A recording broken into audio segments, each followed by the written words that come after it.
No inverno de 1942, antes que o sol nascesse sobre a Inglaterra coberta por neblina, havia um silêncio pesado nos hangares da Força Aérea do Exército dos Estados Unidos. Não era o silêncio da calma, mas o da impotência. Mapas abertos sobre mesas metálicas mostravam rotas de bombardeio riscadas em vermelho, todas terminando da mesma forma. Formações dizimadas antes de alcançar Berlim. Os bombardeiros B-17 e B-24 eram máquinas formidáveis, cheias de metralhadoras, aço e confiança. Mas havia um problema que nenhum general gostava de dizer em voz alta. Eles não conseguiam chegar sozinhos até o coração da Alemanha e voltar. Desde o início da campanha aérea estratégica, a doutrina americana insistia que bombardeiros pesados, voando em formação cerrada, poderiam se defender sem escolta. Era uma promessa sedutora. Na prática, era um erro mortal. Assim que cruzavam o alcance dos caças aliados, essas fortalezas voadoras se tornavam presas.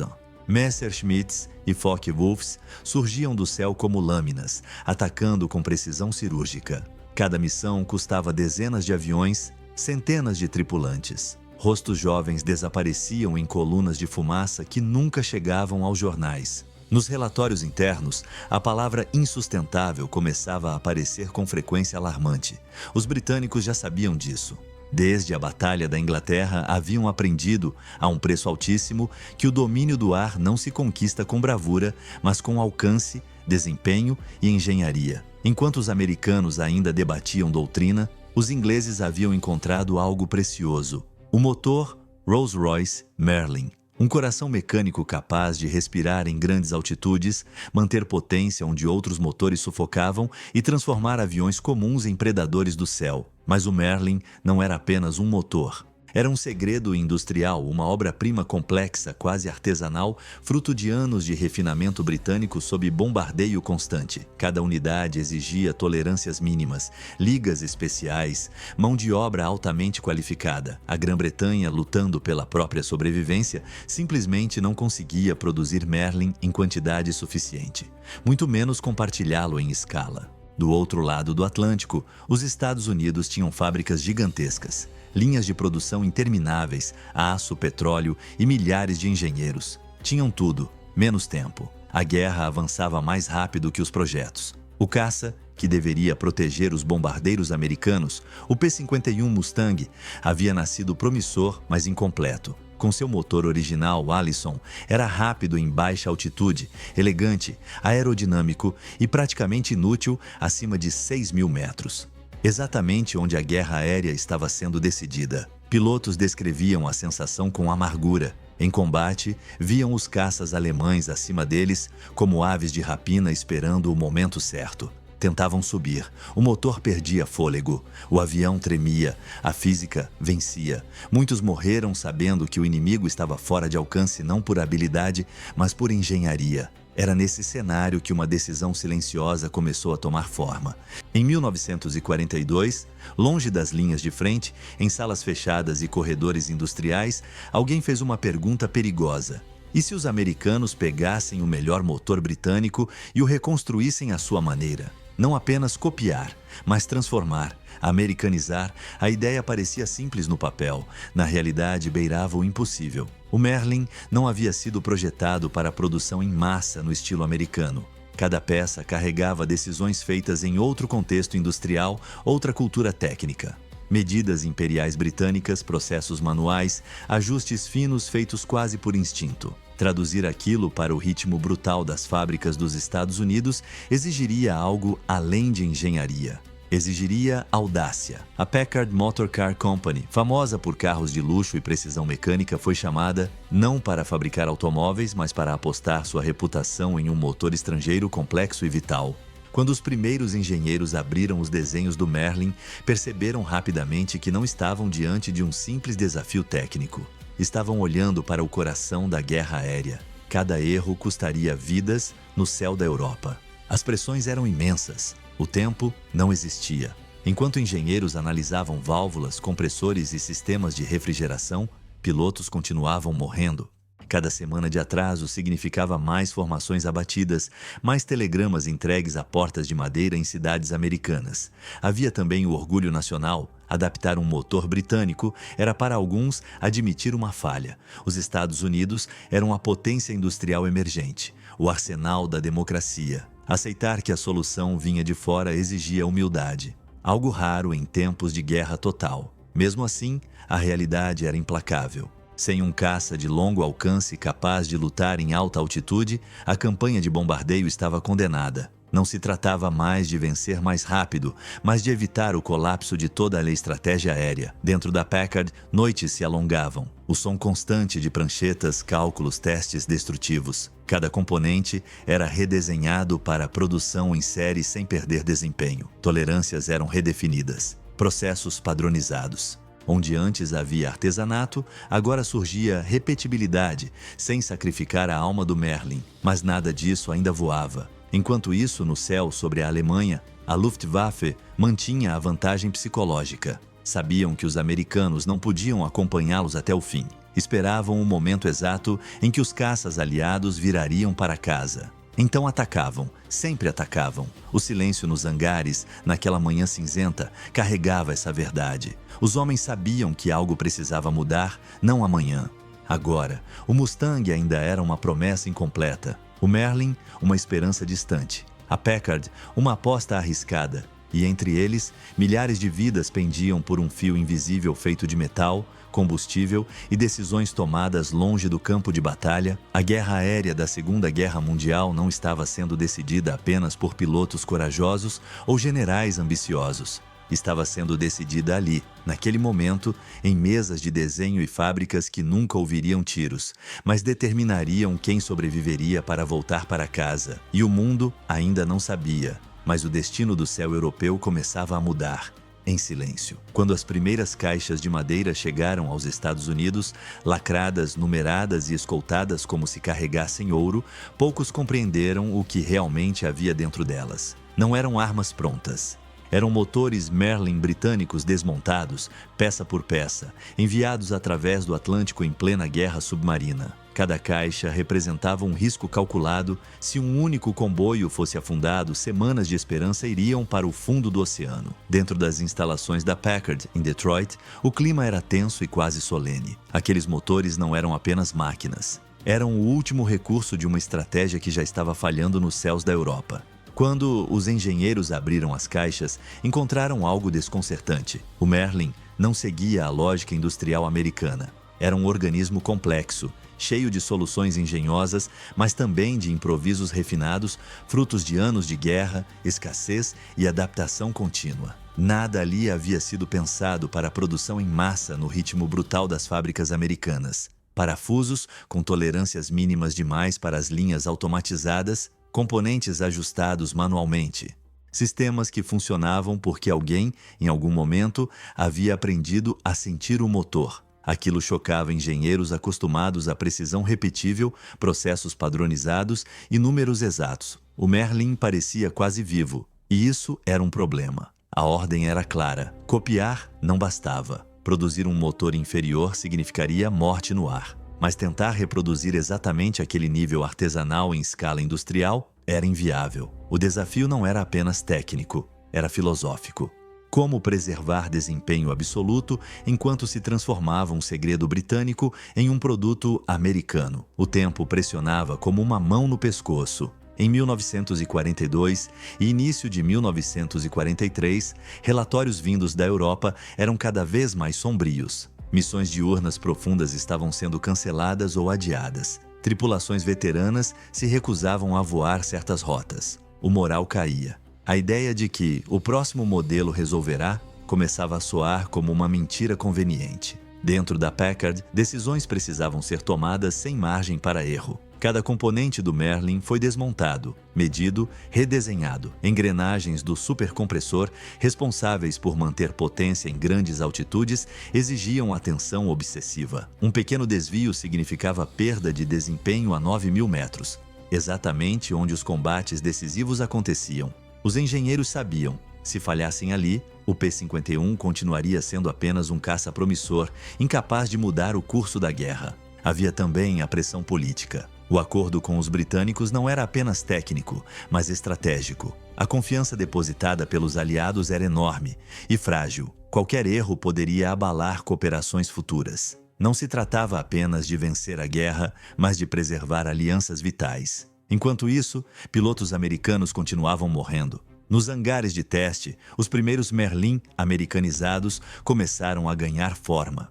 Agora chamados de Packard V1650, mantinham a alma do motor britânico, mas com processos redesenhados, peças padronizadas e uma lógica industrial completamente nova. Era uma transformação profunda e arriscada. Os primeiros testes foram brutais. Motores levados ao limite, forçados a falhar, bancadas de teste vibravam como se quisessem se soltar do chão. Engenheiros observavam em silêncio enquanto agulhas tremiam, temperaturas subiam, sons mudavam.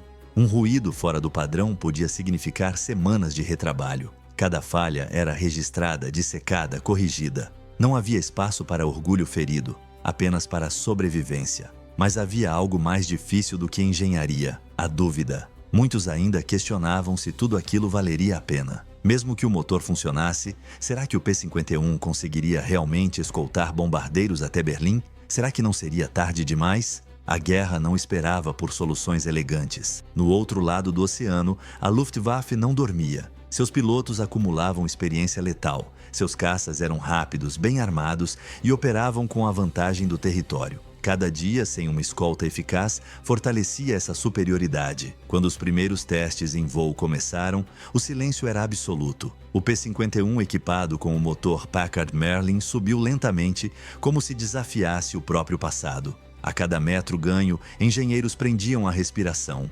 Se o motor falhasse em altitude, não haveria desculpas, apenas destroços. Mas algo diferente aconteceu. O Mustang continuou subindo. O motor manteve potência. O avião não sufocou. Pela primeira vez, o caça americano alcançou altitudes onde antes era apenas um espectador impotente. O piloto relatou algo simples, quase banal e devastador para tudo o que vinha antes. Ele ainda responde: ele ainda quer subir. Aquilo não era apenas sucesso técnico, era uma ruptura.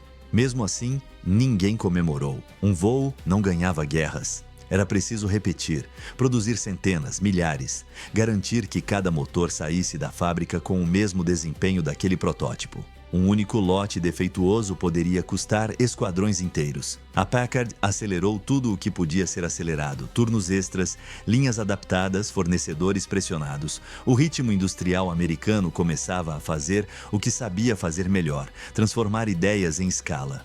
Mas a guerra cobrava seu preço psicológico. Engenheiros carregavam o peso de saber que cada decisão, cada cálculo, tinha consequências humanas diretas. Não era mais apenas um projeto, era um julgamento constante entre vida e morte. Enquanto isso, em bases aéreas britânicas, pilotos aguardavam algo que ainda não podiam ver. Sabiam apenas que um novo Mustang estava vindo e que talvez, apenas talvez, ele fosse diferente. O segredo estava quase pronto.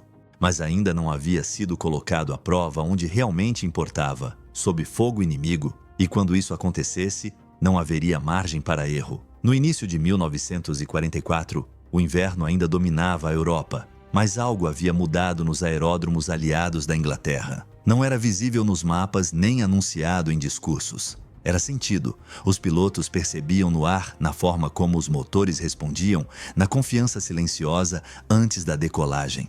O P-51 Mustang, agora equipado com o motor Packard Merlin, não era mais uma promessa experimental. Era uma arma pronta. As primeiras missões de escolta profunda começaram sem alarde. Não havia música, nem discursos heróicos. Apenas homens entrando em cabines estreitas, fechando canopias e aguardando ordens. Sabiam que estavam prestes a cruzar um limite invisível.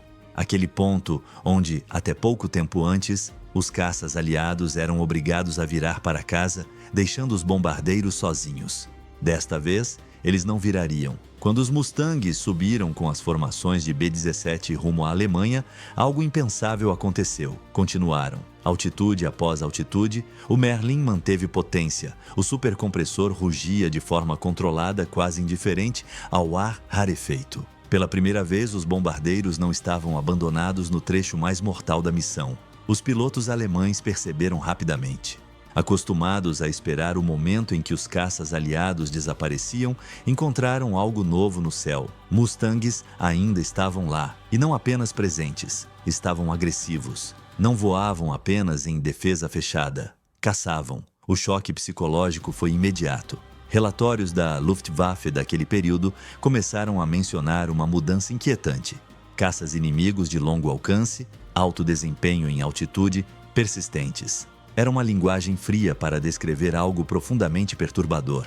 A vantagem alemã, construída ao longo de anos, começava a evaporar. Nos combates que se seguiram, o P-51 revelou sua verdadeira natureza. Rápido, com excelente razão de subida e autonomia suficiente para permanecer sobre território inimigo por horas, ele inverteu a lógica da guerra aérea. Agora, eram os caças alemães que precisavam escolher quando lutar e quando fugir. Mas essa virada teve um custo humano imediato. Para os pilotos aliados, a pressão era esmagadora. Não bastava acompanhar os bombardeiros. A nova doutrina exigia iniciativa. Caçar aeródromos inimigos, interceptar formações antes que alcançassem os bombardeiros, descer para baixas altitudes sob fogo antiaéreo. Cada missão empurrava os limites físicos e psicológicos. O motor Merlin respondia, mas o corpo humano pagava o preço. Longas horas em altitudes extremas, frio intenso, hipóxia, tensão constante. Um erro de cálculo, uma distração de segundos, significava não voltar. No céu sobre a Alemanha, o impacto foi devastador. Em poucos meses, as perdas da Luftwaffe começaram a subir de forma alarmante. Não apenas em número de aviões, mas em algo ainda mais insubstituível: pilotos experientes. Homens que haviam sobrevivido à Batalha da Inglaterra, ao leste europeu, à África, agora eram abatidos por um inimigo que não desaparecia mais no momento decisivo. A máquina de guerra alemã sentiu o golpe. Com menos pilotos veteranos, os esquadrões passaram a lançar jovens com treinamento apressado. O resultado era previsível. O céu, antes um espaço familiar, tornou-se hostil. Cada decolagem carregava a sensação de que o inimigo estaria esperando e com vantagem. Enquanto isso, os bombardeiros começaram finalmente a cumprir seu papel estratégico. Fábricas, refinarias, centros de produção de combustível sintético passaram a ser atingidos com regularidade crescente. O impacto não era imediato, mas era cumulativo. A Alemanha começava a sangrar por dentro. Tudo isso girava em torno de uma decisão tomada longe do campo de batalha: adaptar um motor, mudar um avião, insistir numa aposta industrial arriscada. Mas a história não era uma marcha triunfal. Nem todos os Mustangs voltavam. Nem todos os motores resistiam ao uso extremo. Falhas aconteciam. Aviões caíam em território inimigo. Pilotos eram capturados ou morriam sozinhos longe de qualquer registro heróico. A diferença agora era cruelmente simples. Eles tinham uma chance. No verão de 1944, durante a preparação para a invasão da Normandia, o domínio aéreo aliado já não era discutido. Era assumido. O P-51, com seu coração Merlin, patrulhava estradas, ferrovias, pontes. A Luftwaffe aparecia cada vez menos. Quando aparecia, era em desvantagem. O céu havia mudado de dono, mas essa supremacia cobrava um preço invisível. A pressão por resultados aumentava, missões se multiplicavam, o ritmo industrial precisava acompanhar o ritmo da guerra. Qualquer interrupção na produção de motores, qualquer falha logística poderia abrir uma brecha fatal. A guerra ainda não estava ganha, mas algo irreversível havia acontecido. A Alemanha não conseguiria recuperar o controle do ar, e sem o céu, tudo no solo ficava exposto. O segredo do P-51 havia cumprido sua primeira promessa. Agora, suas consequências começavam a se espalhar por toda a guerra. No final de 1944, a guerra aérea sobre a Europa havia entrado em uma fase brutal e implacável. A supremacia aliada no céu já não era contestada, mas isso não significava segurança. Pelo contrário, quanto mais dominante se tornava o P-51 Mustang, mais arriscadas eram as missões que lhe eram atribuídas. O sucesso havia criado uma nova exigência: ir ainda mais longe, permanecer mais tempo, destruir tudo o que ainda se movesse. Os Mustangs agora não apenas escoltavam bombardeiros, eles desciam, atacavam colunas ferroviárias, comboios de suprimentos, aeródromos improvisados, voavam baixo, onde o fogo antiaéreo transformava o ar em uma parede invisível de estilhaços. Cada mergulho era uma aposta, cada saída, um alívio contido. O motor Packard Merlin continuava respondendo mesmo sob abuso extremo. Longas horas em potência elevada, mudanças bruscas de regime, combustível de qualidade irregular. Ele havia sido projetado para vencer em altitude, mas agora era forçado a sobreviver em um ambiente caótico, cheio de poeira, impactos e improvisação. A engenharia era testada não em laboratório, mas no limite da guerra total. Com a Luftwaffe enfraquecida, o comando aliado passou a explorar essa vantagem sem piedade. A lógica era simples e fria: manter o inimigo no chão, destruir o que restava de sua capacidade de reagir. Para os estrategistas, era um cálculo necessário. Para os pilotos, era um fardo psicológico crescente. Voar com domínio do céu não significava ausência de medo. Significava saber que, mesmo sem inimigos visíveis, a morte ainda podia vir do solo, de uma falha mecânica, de um erro mínimo após horas de exaustão. Muitos pilotos relatavam uma sensação estranha. A guerra parecia vencida no papel, mas cada missão ainda exigia tudo. Enquanto isso, do lado alemão, a resposta vinha na forma de desespero tecnológico. Jatos como o Mi-262 surgiam nos céus, rápidos demais para muitos caças aliados. Era a tentativa de recuperar, por inovação tardia, o que havia sido perdido por desgaste. Mas faltava tudo: combustível, pilotos experientes, tempo. Os Mustangs, com sua autonomia superior, passaram a caçar esses jatos ainda no solo, atacando pistas e instalações antes mesmo que pudessem decolar em número decisivo. A guerra havia se tornado assimétrica. Nos bastidores, a pressão industrial continuava. A Packard precisava manter produção constante. Apesar de gargalos, bombardeios em rotas de transporte, exigências cada vez maiores. Não havia margem para falhas. Cada motor entregue alimentava diretamente a máquina aérea que mantinha o inimigo sufocado. Mas essa eficiência tinha um custo humano invisível. Engenheiros trabalhavam até a exaustão, conscientes de que qualquer erro se manifestaria não como um defeito técnico, mas como um avião que não voltaria. A distância entre fábrica e campo de batalha era medida em dias e em vidas. À medida que o fronte terrestre avançava após a Normandia, os Mustangs acompanharam o ritmo. Sobrevoavam cidades destruídas, estradas cheias de refugiados, colunas em retirada. A linha entre alvo militar e tragédia humana tornava-se difusa. Muitos pilotos carregaram esse peso pelo resto da vida. A superioridade aérea, tão desejada, revelava seu lado mais sombrio. A obrigação de usá-la até o limite. No inverno de 1944 para 1945, durante a ofensiva das Ardenas, o céu voltou a ser decisivo. O mau tempo inicialmente protegeu as forças alemãs, mas quando as nuvens se abriram, os Mustangs estavam lá. Atacaram com precisão, quebrando linhas de suprimento, isolando unidades, acelerando o colapso da ofensiva. A vitória terrestre dependia, mais uma vez, daquele domínio construído meses antes por decisões industriais e técnicas. Ainda assim, a sensação entre muitos pilotos não era de triunfo. Era de desgaste. Missões se sucediam sem pausa. O inimigo resistia apenas o suficiente para tornar cada voo perigoso. A guerra parecia determinada a cobrar até o último momento. O segredo do P-51 havia se transformado em rotina. E isso era, paradoxalmente, o sinal mais claro de seu impacto. Aquilo que antes era impossível agora era esperado. Escoltar até o fim.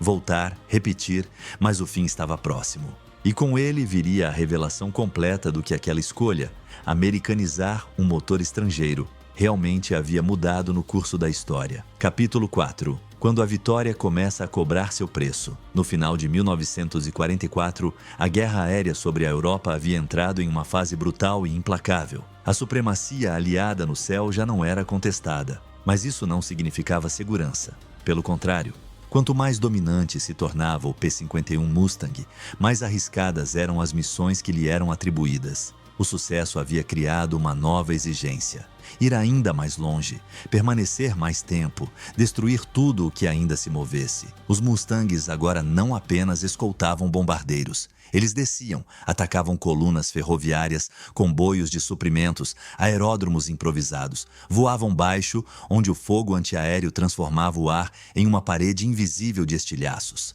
Cada mergulho era uma aposta. cada saída, um alívio contido. O motor Packard Merlin continuava respondendo mesmo sob abuso extremo. Longas horas em potência elevada, mudanças bruscas de regime, combustível de qualidade irregular. Ele havia sido projetado para vencer em altitude, mas agora era forçado a sobreviver em um ambiente caótico, cheio de poeira, impactos e improvisação. A engenharia era testada não em laboratório, mas no limite da guerra total.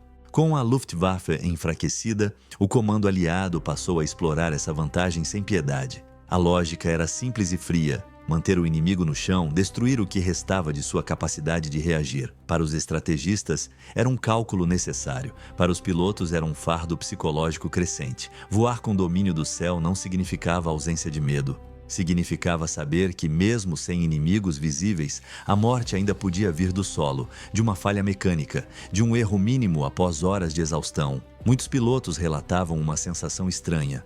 A guerra parecia vencida no papel, mas cada missão ainda exigia tudo. Enquanto isso, do lado alemão, a resposta vinha na forma de desespero tecnológico. Jatos como o Me-262 surgiam nos céus, rápidos demais para muitos caças aliados. Era a tentativa de recuperar, por inovação tardia, o que havia sido perdido por desgaste. Mas faltava tudo: combustível, pilotos experientes, tempo. Os Mustangs, com sua autonomia superior, passaram a caçar esses jatos ainda no solo, atacando pistas e instalações antes mesmo que pudessem decolar em número decisivo. A guerra havia se tornado assimétrica. Nos bastidores, a pressão industrial continuava. A Packard precisava manter produção constante, apesar de gargalos, bombardeios em rotas de transporte, exigências cada vez maiores. Não havia margem para falhas. Cada motor entregue alimentava diretamente a máquina aérea que mantinha o inimigo sufocado.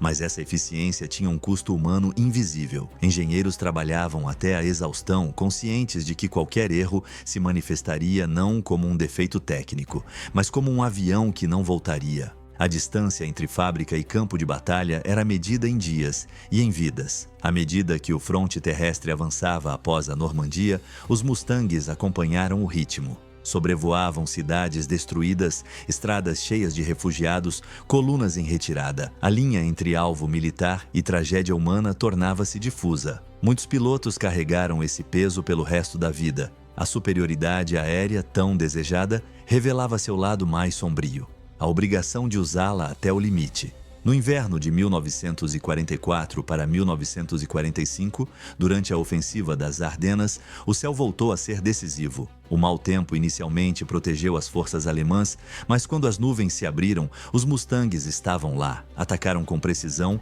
quebrando linhas de suprimento, isolando unidades, acelerando o colapso da ofensiva. A vitória terrestre dependia, mais uma vez, daquele domínio construído meses antes por decisões industriais e técnicas. Ainda assim, a sensação entre muitos pilotos não era de triunfo, era de desgaste. Missões se sucediam sem pausa. O inimigo resistia apenas o suficiente para tornar cada voo perigoso. A guerra parecia determinada a cobrar até o último momento. O segredo do P-51 havia se transformado em rotina. E isso era, paradoxalmente, o sinal mais claro de seu impacto. Aquilo que antes era impossível agora era esperado. Escoltar até o fim, voltar, repetir, mas o fim estava próximo. E com ele viria a revelação completa do que aquela escolha, americanizar um motor estrangeiro, realmente havia mudado no curso da história. Quando a guerra na Europa se aproximava do fim, na primavera de 1945, não houve uma cena única que marcasse o momento em que o céu deixou de ser um campo de batalha. Não houve explosão final, nem discurso solene. O que existiu foi algo mais silencioso: a ausência. Menos interceptações, menos alarmes. Menos aviões alemães subindo para enfrentar formações que já não podiam deter. A Luftwaffe havia sido derrotada antes mesmo da rendição formal da Alemanha. Não por um golpe isolado, mas por um processo contínuo de desgaste iniciado meses antes, quando os bombardeiros aliados passaram a atravessar o Reich escoltados do primeiro ao último quilômetro. Aquilo que antes era uma fraqueza estrutural havia sido corrigido por uma decisão tomada longe das trincheiras: transformar o motor Merlin em uma arma de produção em massa. O impacto dessa escolha só se tornou plenamente visível no final. Com o domínio do ar consolidado, os exércitos aliados avançaram com uma liberdade impensável nos primeiros anos da guerra. Pontes destruídas, ferrovias inutilizadas, colunas isoladas. Cada movimento alemão era observado, seguido, atacado. O céu, que antes protegia, agora denunciava. Para muitos pilotos de P-51, as últimas missões foram as mais estranhas. Voavam longas horas sem encontrar oposição real. Aeródromos abandonados, aviões queimados no chão. O inimigo não havia desaparecido por falta de vontade, mas por falta de condições. Faltava combustível, faltavam peças, faltavam homens. A engrenagem havia parado. Nos relatórios finais da guerra aérea, um padrão se repetia. A introdução do P-51 com motor Packard Merlin marcou o ponto de inflexão irreversível. Não foi apenas mais um caça eficiente, foi o elemento que tornou sustentável uma estratégia inteira. Sem ele, o bombardeio estratégico diurno teria continuado a cobrar um preço insuportável. Com ele, tornou-se uma arma decisiva. Mas essa vitória não pertenceu apenas aos pilotos celebrados em fotografias. Ela pertenceu a pessoas que nunca viram combate. Engenheiros que aceitaram desmontar um segredo estrangeiro sob pressão extrema. Operários que repetiram o mesmo gesto milhares de vezes, sabendo que consistência significava sobrevivência. Decisores que arriscaram prestígio e alianças ao admitir que a solução não nasceria apenas do orgulho nacional. Foi uma vitória construída no silêncio. Após a guerra, muitos desses homens voltaram para casas comuns, trabalhos comuns, vidas sem medalhas. O motor Merlin continuou a ser estudado, admirado, copiado. O P-51 tornou-se um ícone, mas a verdadeira lição ficou diluída entre números e estatísticas. Guerras modernas são vencidas tanto por decisões invisíveis quanto por batalhas visíveis. O céu europeu, que durante anos foi palco de morte constante, tornou-se calmo não por acaso, mas por consequência direta daquela escolha feita em 1942. Ao americanizar o Merlin, os Estados Unidos não apenas criaram um caça superior, criaram continuidade, escala e confiabilidade. Três palavras que, juntas, podem decidir conflitos globais. Quando os últimos Mustangs pousaram após missões finais sem combate, muitos pilotos permaneceram sentados por alguns segundos antes de abrir a cabine. Não havia euforia, havia silêncio. O mesmo silêncio que, anos antes, dominava os hangares quando o céu ainda estava sendo perdido. Agora, esse silêncio significava outra coisa. O segredo do P-51 nunca foi apenas velocidade ou alcance. Foi a compreensão de que, em uma guerra industrial, a engenharia certa, no momento certo, pode salvar mais vidas do que qualquer ato isolado de bravura. Foi a prova de que decisões tomadas longe do fogo inimigo podem determinar quem terá o direito de voltar para casa. A guerra terminou no solo com assinaturas e bandeiras. Mas no ar, ela havia terminado muito antes. No instante em que o céu deixou de pertencer ao inimigo,